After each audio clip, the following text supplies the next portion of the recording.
Hey ladies, welcome to Wife for Life. I have my niecey here with me. And guess what, y'all? Last week I was talking about managing priorities and making sure that we correctly manage our time. And to do that, we talked about you need to delegate, you need to learn to say no, and you need to not conform, but transform your thinking and begin to prioritize. So included in all of that is we also have to have accountability. Ladies, if we're going to stick to prioritizing and doing what God has purposed for us to do, we need someone to hold us accountable. So I said, Niecy, how come ladies don't like accountability? She said, well, it's not just ladies, but it's men too that don't like accountability. I said, okay, well, we're talking about wives for life. So I need you to share with us why we don't like accountability and what the problem is with accountability. So, Niecy, can you share with us about accountability and how we can embrace accountability for the purpose of being able to manage our lives better? Sure. I mean, one of the main things I talked about is in being held accountable. Sometimes, depending on who's doing it, we feel like we're being judged. I don't know about you, but for me, it's kind of like, why you gotta be all up in my stuff though? What about so-and-so? And then I want to push the blame on somebody else.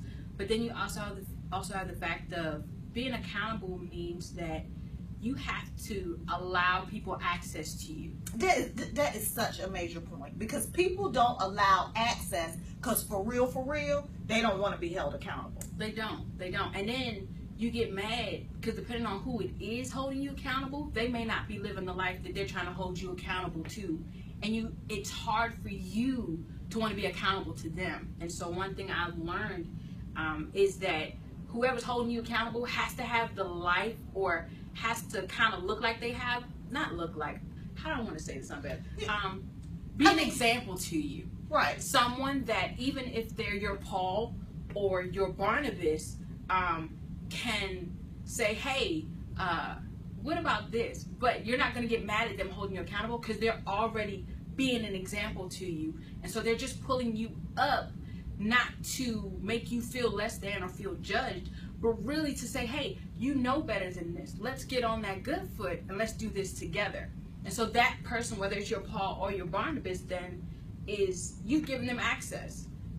And so that way you then can hold somebody else, your Timothy, accountable. But you can't do it if you're not being held accountable. The alignment is off. So my niece is talking about the Paul and the Barnabas. The Paul is somebody who's mentoring you. Your Barnabas is your good girlfriend. And then your Timothy is somebody you are mentoring or you are giving direction to. So ladies, listen, we need to have some accountability so we can better manage our time and we can be more resilient and not so broke down so that we can be wives for life. Thank you, Tad. Thanks, I'm better.